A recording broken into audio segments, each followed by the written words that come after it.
అందరికీ తెలుసు నిన్ననే ఫలితాలు విడుదలైనాయి.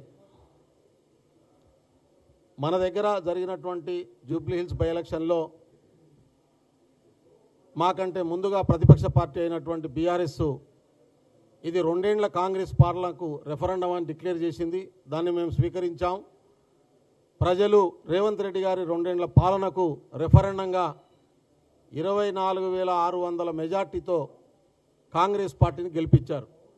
జూబ్లీ హిల్స్లో గెలిపించినటువంటి ప్రజలందరికీ, పనిచేసినటువంటి కార్యకర్తలకు, నాయకులకు, గెలిచినటువంటి అభ్యర్థి నవీన్ యాదవ్కు శుభాకాంక్షలు తెలియజేస్తూ, సపోర్ట్ చేసిన మీడియాకు, మిత్రులందరికీ కూడా ధన్యవాదాలు తెలియజేస్తూ ఉన్నాను. ఇవాళ ప్రధానంగా బీహార్ ఎన్నికల్లో వచ్చినటువంటి ఫలితాల మీద మాట్లాడడం కోసం నేను ఈ ప్రెస్ కాన్ఫరెన్స్ ద్వారా మీ ముందుకు వచ్చాను.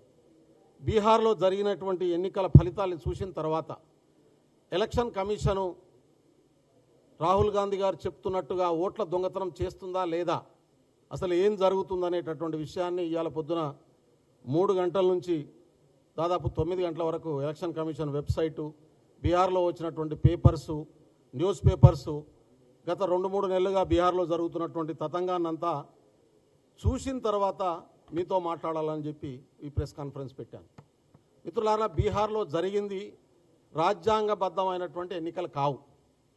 ఎన్నికల పేరుతో కేంద్ర ప్రభుత్వంలో అధికారంలో ఉన్నటువంటి మోడీ గారు, అమిత్ షా గారు, సెంట్రల్ ఎలక్షన్ కమిషన్ చీఫ్గా ఉన్నటువంటి బ్రిజేష్ కుమార్ గారు కూర్చొని రాసుకొని ప్రకటించుకున్నటువంటి ఫలితాలు భారత రాజ్యాంగాన్ని అవమానం చేసే విధంగా, ప్రజాస్వామ్యాన్ని అవమానం చేసే విధంగా ఎలక్షన్ కమిషను వ్యవహరించినటువంటి పరిస్థితి ఉంది. బీహార్లో ప్రకటించిన ఫలితాలని వెంటనే రద్దు చేయాల్సినటువంటి అవసరం ఉంది. నిజంగా ఎన్నికల పట్ల చిత్తశుద్ధి ఉంటే, భారత రాజ్యాంగం పట్ల చిత్తశుద్ధి ఉంటే ఇవాళ వెంటనే స్పందించాల్సినటువంటి అవసరం ఉంది. ఎట్లా చెప్పగలుగుతున్నాను నేను ఇన్ఫర్మేషన్ను? మీ అందరికీ తెలుసు, ఎలక్షన్ నోటిఫికేషన్ 6 అక్టోబర్ నాడు వచ్చింది.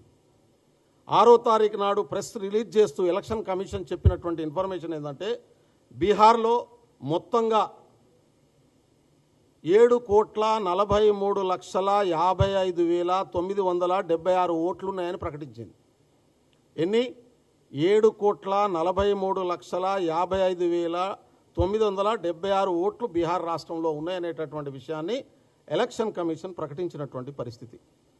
అదేవిధంగా 11వ తారీఖు నాడు ఎన్నికల కమిషన్ ఎన్నికలు అయిపోయిన తర్వాత ఇచ్చినటువంటి నోటిఫికేషన్లో చెప్పినటువంటి మాట ఏంటంటే, ఎలక్షన్లో 62% మహిళలు ఎన్నికల్లో పాల్గొన్నారు.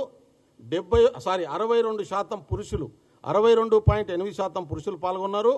71.6% మహిళలు ఎన్నికల్లో పాల్గొన్నారు అనేటటువంటి మాటని చెప్పింది. అంటే ఓవరాల్ పర్సంటేజ్ చూసుకున్నప్పుడు 66% అవుతుంది, 66.91% అవుతుంది. మరి 7 కోట్ల, ఇప్పుడు చెప్పినటువంటి లెక్క ప్రకారం 7,43,55,000 ఓట్లుంటే ఈ ఓట్లలో 66.91% అంటే ఎంత?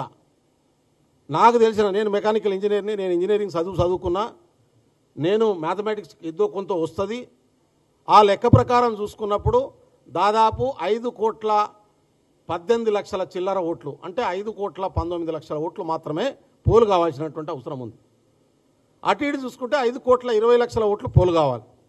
కానీ ఎలక్షన్ కమిషన్ 12వ తారీఖు ఇచ్చినటువంటి రిజల్ట్లో ఏం చెప్తుందంటే, ఇప్పటిదాకా పోలైనటువంటి ఓట్లు, ఫీమేల్ ఓట్లు 3,51,45,791 ఓట్లు ఫీమేల్ ఓట్లు పోలైనాయి.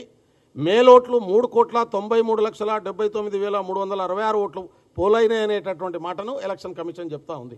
ఆల్ టుగెదర్ 7,45,26,858 ఓట్లు పోలైనాయని ఎలక్షన్ కమిషన్ చెప్తా ఉంది. మొత్తం ఓట్లే మనకు 7,43,55,000 ఉంటే మరి 7,45,00,000 ఓట్లు ఏడికేళ్ళు వచ్చినాయి?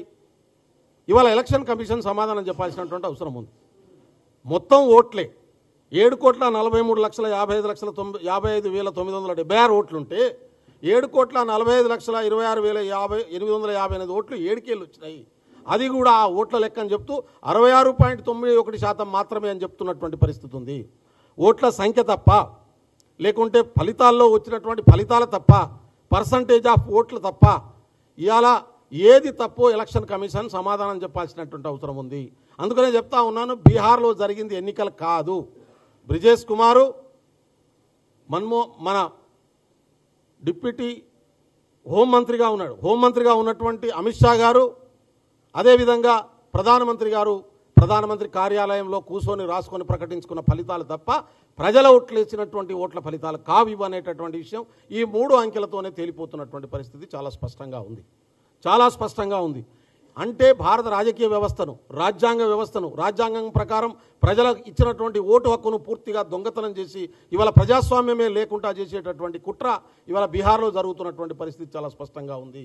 నేను అడుగుతా ఉన్నాను, భారతదేశంలో ప్రజాస్వామ్యం కావాలని కోరుకునే వాళ్ళు, భారత రాజ్యాంగం ఉండాలని కోరుకునేటటువంటి వాళ్ళు ఇవాళ పార్టీలకు అతీతంగా స్పందించాల్సినటువంటి అవసరం ఉంది.